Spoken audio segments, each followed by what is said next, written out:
Un escándalo de presuntas escuchas ilegales salpica a Gustavo Petro. Dos funcionarios muy cercanos al presidente colombiano aparecen involucrados en un caso de espionaje a una ex niñera y son separados de sus cargos para ser investigados. En 10 meses de gobierno, esta es la peor crisis que afronta Petro. Arrancamos con los titulares. La jefa de gabinete de Gustavo Petro y el embajador colombiano en Venezuela son apartados de sus cargos por un escándalo de espionaje. Ocurre en el peor momento de popularidad de Petro a 10 meses de asumir la presidencia de Colombia. Rusia ataca a Kiev por sexto día consecutivo con más de 30 misiles y drones lanzados desde distintas posiciones. La población busca refugio mientras espera la largamente anunciada contraofensiva por parte de Ucrania. Y continúan las protestas en Israel por la financiación de la comunidad ultraortodoxa. Muchos israelíes denuncian injusticias en el último presupuesto del gobierno de Netanyahu. Los detalles en un informe exclusivo de DW.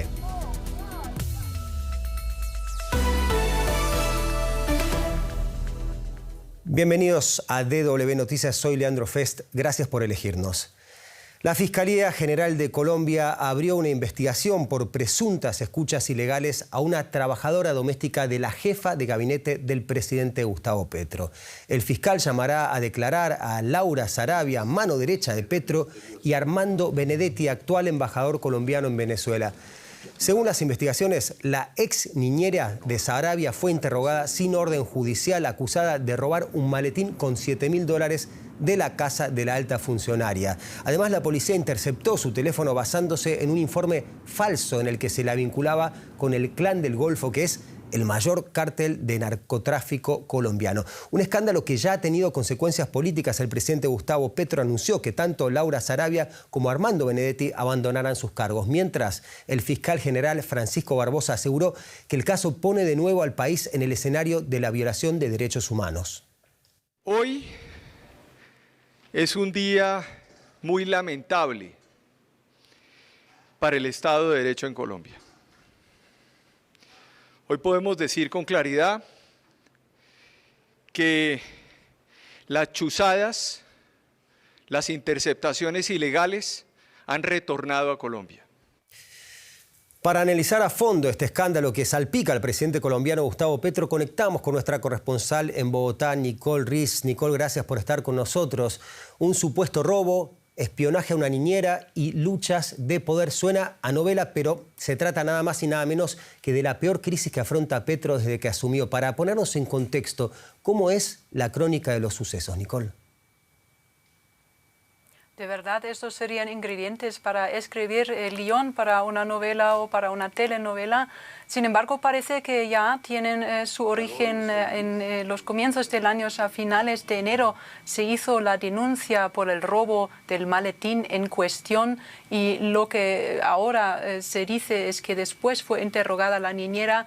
La llevaron supuestamente al Palacio Presidencial para hacer pruebas de poligrafía, cosa que ya en sí suena muy curiosa y que no termina allí. Ya lo has mencionado, se creó un informe falso para poder interceptar sus llamadas y a los pocos días de interceptar estas llamadas, también las llamadas, por cierto, de una colega de trabajo suya, se encontró que no hay ningún vínculo con el Clan de Golfo, ninguna mención de actividades criminales. Y yo creo que con estas llamadas interceptadas ya fue el momento en el que el vaso básicamente salpicó. Fue la última gota que colpó el vaso y de allí se creó el escándalo pues aún más fuerte y por eso ahora vemos también estas consecuencias, que estas dos personas involucradas supuestamente se tenían que marchar.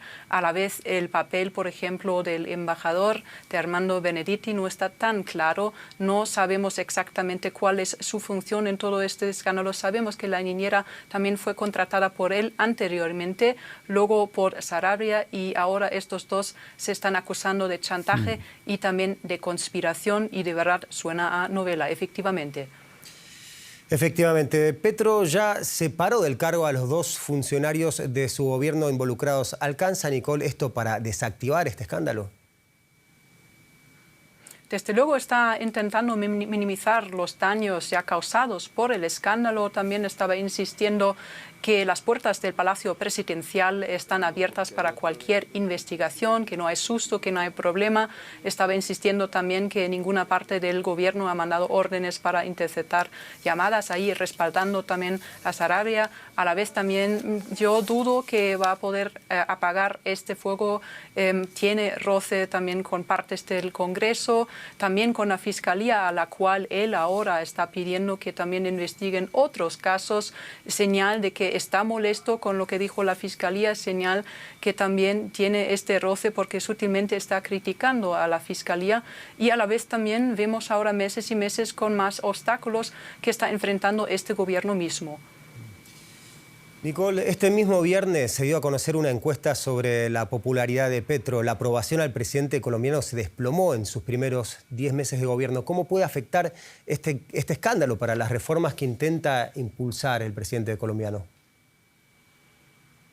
Este escándalo hace daño al actual gobierno y este escándalo pues subraya más la inestabilidad que existe dentro de este gobierno. Solo hace pocas semanas Petro cambió su gabinete también porque no estaba contento con el trabajo, no había los avances que quería para las reformas que mencionaste tú, y si ahora añadimos una encuesta que indica que 59.4% de las personas preguntadas dicen que desaprueben de él, entonces es cuesta arriba aún más para este gobierno porque estas cifras cada vez son más grandes, las cifras de desapruebo, y tendrá que ver cómo buscar nuevos apoyos, más apoyos dentro del Congreso, pero que también, desde luego, entre los colombianos que cada vez confían menos en él, parece.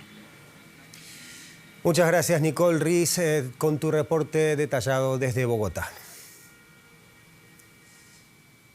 En Ecuador, los fiscales están en el punto de mira de las bandas criminales. El viernes, el agente fiscal Leonardo Palacios murió tiroteado en un ataque en la ciudad de Durán, próxima a Guayaquil, una de las localidades más violentas del país. Cuando lo atacaron, Palacios iba en auto con una secretaria de la Fiscalía que quedó ilesa. El asesinato coincidió con las amenazas de muerte realizadas el mismo viernes a la fiscal general del país, Diana Salazar, a través de un video enviado por WhatsApp. Según la Fiscalía, muestra un grupo de hombres armados y con la cara tapada que amenazan de muerte a Salazar y a su hija.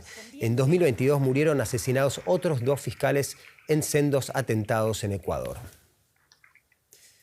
Seguimos en Ecuador, donde el presidente, el conservador Guillermo Lasso, anunció que no se presentará a la reelección en los comicios anticipados del próximo agosto. Recordemos que Lasso disolvió la Asamblea Nacional controlada por la izquierda el pasado 17 de mayo, justo cuando la Cámara se disponía a debatir su destitución por un presunto delito de malversación.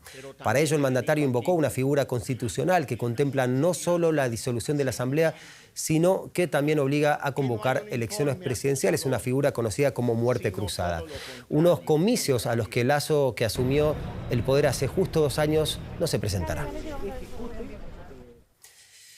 Y cambiamos de panorama. Rusia volvió a atacar Kiev con misiles de crucero y drones por 6ª madrugada consecutiva. Moscú reconoció haber perpetrado un ataque nocturno contra sistemas de defensa antiaérea ucranianos. Según el Ministerio de Defensa ruso, todos los objetivos del bombardeo fueron alcanzados, aunque no se precisó el emplazamiento de los mismos. La Fuerza Aérea Ucraniana asegura que sus defensas interceptaron 15 misiles de crucero y 21 drones kamikaze. Mientras tanto, en el frente, Rusia asegura que sus fuerzas han avanzado en la zona de Avdiivka y en Marinka, nuevos epicentros de los combates en Donetsk.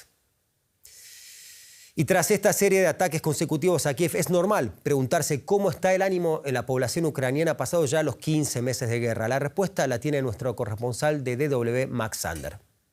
Si lo sabemos de la guerra es que cambia a la gente y aquí muchos están cansados. Los habitantes de la capital y de otras ciudades ucranianas están cansados de los ataques nocturnos que sufren desde hace más de un mes. Los soldados están cansados de luchar. Si viajas por el país y hablas con las tropas, algunos serán un poco más optimistas sobre lo que hacen, sobre sus motivaciones, y otros te hablarán de las penurias, de lo difícil que es combatir, de cómo dependen de la medicación para mantener un poco la calma o poder dormir. Algunos han visto a sus compañeros volar en pedazos, han tenido que asaltar trincheras para matar. Pero hablando con soldados y con civiles, mi impresión es que la moral se mantiene muy alta. Si vas a cualquier café en cualquier parte del país, ya sea en Kiev o en la región del Donbass, quizás incluso en el oeste de Ucrania, cerca de la frontera polaca, y hablas con la gente, mi impresión es que probablemente no encontrarás a una sola persona que no haya perdido a alguien o que no conozca a alguien que haya perdido a alguien o que haya perdido su medio de subsistencia.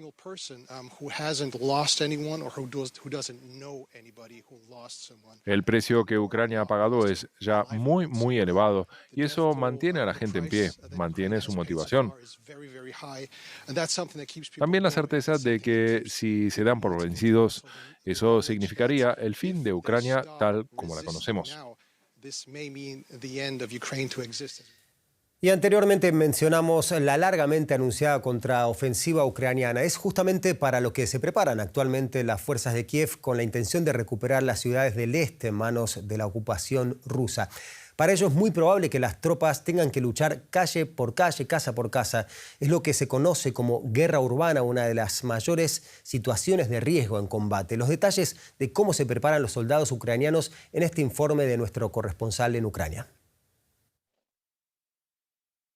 Este es uno de los momentos más peligrosos en la guerra urbana. Cada movimiento en falso podría ser el último.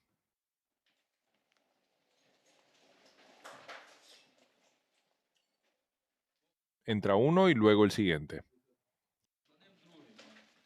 Estos soldados acaban de llegar del frente, donde se enfrentaron en las trincheras a bombardeos de tanques. En lugar de descansar, se preparan para lo que pueda venir ahora. Tendremos que entrar a Donetsk y a Luhansk y habrá que asaltar cada edificio. Encontraremos colaboracionistas, saboteadores, soldados regulares y grupos paramilitares. Por eso entrenan en este hotel abandonado.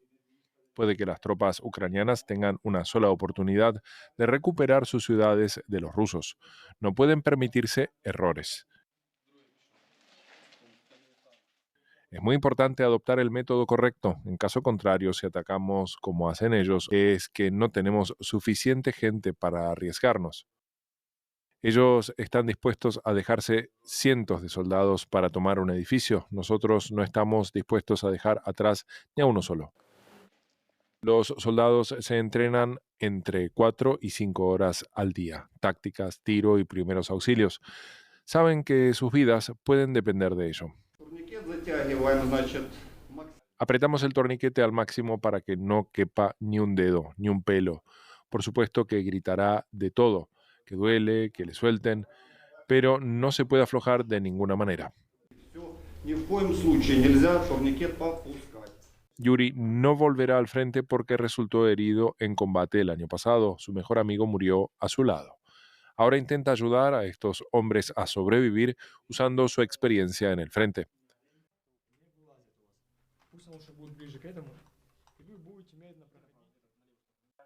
Y esto es lo que quiere evitar.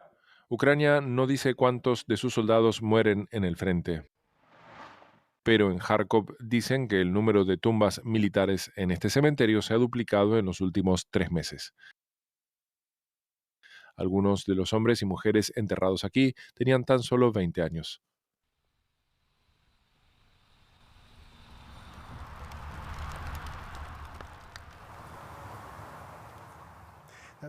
En este cementerio descansan cientos de soldados ucranianos de la zona. La gente de aquí cree que los combates en el frente se agravarán pronto.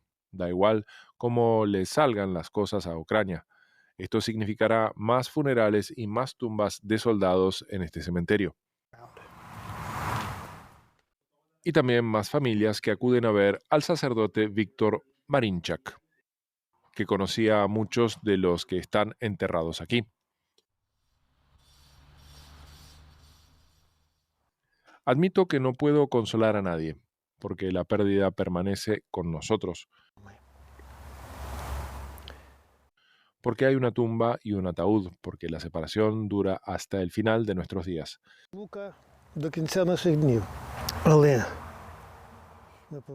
Pero lo que hicieron y están haciendo ahora tiene un significado profundo. Porque repiten la hazaña del Salvador, dan sus vidas para evitar más muertes.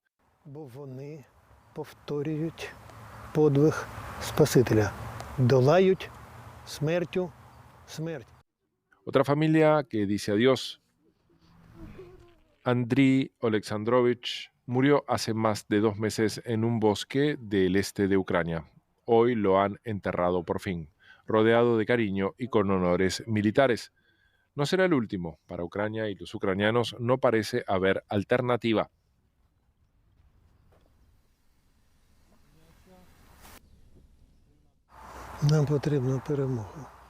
Necesitamos la victoria, no necesitamos paz. Sin victoria no habrá paz, sino esclavitud.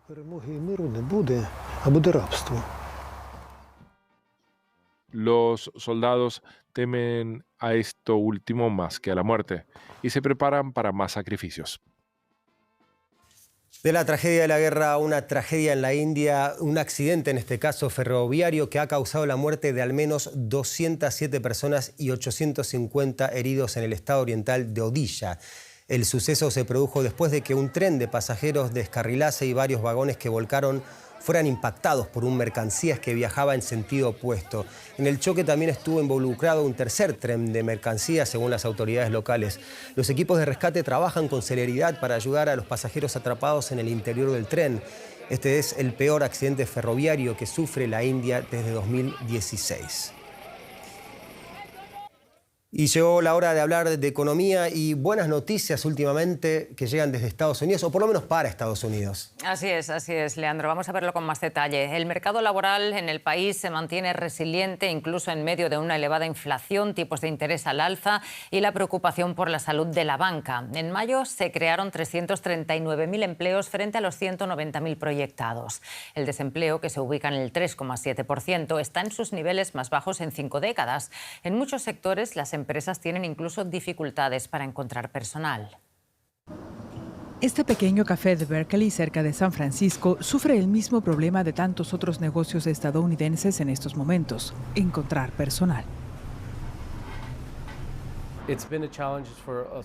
Para negocios pequeños como el nuestro se ha convertido en un reto, sobre todo en el sector minorista y el trabajo por horas. La oferta de mano de obra se ha reducido.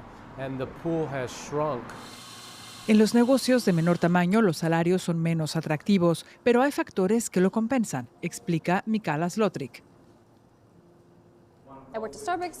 Trabajé en Starbucks y otras grandes empresas por el estilo, y tras solo 2 semanas aquí, me parece que el trato con los gerentes y la comunicación en general son mucho mejores. Se preocupan más por el producto que ofrecen que por el dinero, y creo que es mejor así. Muchos trabajadores de la restauración abandonaron el sector durante la pandemia y el hueco que dejaron es difícil de llenar.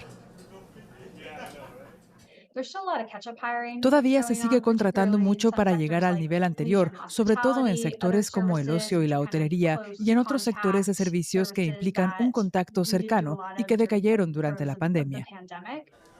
Los negocios tienen que idear maneras de atraer trabajadores y mantenerlos, por ejemplo, ofreciendo mejores condiciones laborales y salariales. Y el presidente Joe Biden celebró la creación de empleos y lo atribuyó a que el plan económico de su gobierno está funcionando. Vamos a analizar estos datos con nuestra compañera allá en Nueva York, Ana Nieto. Las cifras de empleo son mejores de lo que se esperaban en una economía en desaceleración. ¿Qué está pasando? Sí, las cifras de creación de empleo son bastante mejores de lo que estaban anticipando los analistas. Ellos calculaban que alrededor de 170, 190.000 nuevos puestos de trabajo, pero la realidad ha sido mucho mayor. Se mantiene la fuerte creación de puestos de trabajo, algo que la Casa Blanca se ha apresurado a cuantificar como 13 millones de de nuevos empleos en 28 meses, apenas 28 meses. La tasa de desempleo lleva 16 meses consecutivos por debajo del 4%. En buena medida esto se produce porque hay áreas de la economía que todavía están creciendo y mucho, sobre todo en el sector servicios. En bares y restaurantes no se ha llegado aún al empleo que había antes de la pandemia y es el caso similar en lo que pasa en las administraciones públicas. En producción de bienes el ritmo de creación de puestos de trabajo es bastante menor. Se moderan los salarios, no obstante, un 4,3% y se espera la pausa de la FED. Ana, quédate un momento con nosotros porque queremos comentar otro asunto contigo. El Senado estadounidense, bajo control demócrata, aprobó el acuerdo entre la Casa Blanca y los republicanos para elevar el techo de la deuda. Se evita así que el país entre en suspensión de pagos.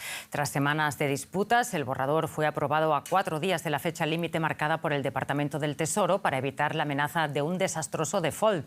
El techo de deuda ha sido elevado más de 100 veces para permitir que el gobierno cumpla con sus compromisos de gastos, por lo general sin drama y con el apoyo de los demócratas y republicanos. Ambas partes consideran que aumentar el límite de deuda es políticamente tóxico, pero reconocen que no hacerlo hundiría la economía estadounidense en una depresión y agitaría los mercados mundiales. Ana, de nuevo, ¿en qué se concreta el acuerdo y qué significa esto para la deuda y para la economía del país?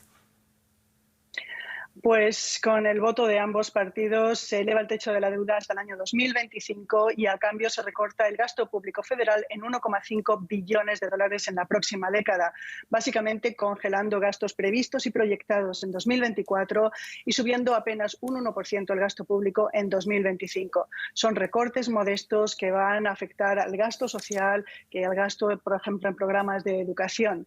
El acuerdo convierte en papel mojado las pretensiones del Partido Republicano en recortar el gasto público en los 10 años, algo que hubiera sido recesionario. Ahora el coste para la economía de este acuerdo será de apenas un 0,1%. El impacto sobre la deuda va a ser, sin embargo, mínimo. Se cree que va a subir todavía mucho más por encima de los 31,4 billones que son actualmente. Pero para recortar la deuda, el FMI ya dio la receta la semana pasada. Hay que subir los ingresos mediante más impuestos, sobre todo a empresas y grandes fortunas, y bajar el gasto público donde lo es más fuerte, en pensiones y en salud. Interesante. Muchísimas gracias, como siempre, por este análisis, Ana. Un saludo. Gracias. Argentina ha firmado un acuerdo para doblar su línea de canje de divisas con China y podrá con ello acceder a hasta casi 10.000 millones de dólares, según informó el Banco Central en Buenos Aires. Eso significa que Argentina pagará más importaciones de China en yuanes en lugar de en dólares, con la esperanza de reducir la sangría de reservas internacionales del país. En 2022, el 21% de las importaciones en Argentina llegaron del gigante asiático, con compras que ascendieron a poco más de 17.000 millones de dólares. Y vamos con otras noticias internacionales. Leandro. Así es, Rosa, gracias. Las protestas en Israel contra las reformas judiciales previstas por el gobierno entran este fin de semana en su 6º mes. El malestar se ha trasladado a otros ámbitos ahora, como las desigualdades entre los sectores ultraortodoxos y laicos de la sociedad. Los hombres ultraortodoxos que estudian en escuelas religiosas no tienen que servir en el ejército. Solo alrededor de la mitad trabajan en empleos oficiales y aunque contribuyen con menos impuestos, suelen tener derecho a más ayudas estatales debido a sus bajos ingresos. Hace poco el gobierno aprobó un presupuesto que asigna a la comunidad miles de millones más de fondos públicos, algo que ha hecho que los israelíes laicos reclamen un cambio. Otra manifestación llena las calles de Israel. En esta ocasión denuncian la histórica desigualdad entre los ultraortodoxos y otros sectores de la sociedad israelí. Poco después de esta marcha, el gobierno aprobaba un nuevo presupuesto que destina miles de millones de shekels de financiación adicional para los ultraortodoxos. Hay una gran división entre los ultraortodoxos y el resto de la sociedad, sobre todo con los laicos que asumen la carga de pagar impuestos, servir en el ejército y todos los demás deberes civiles.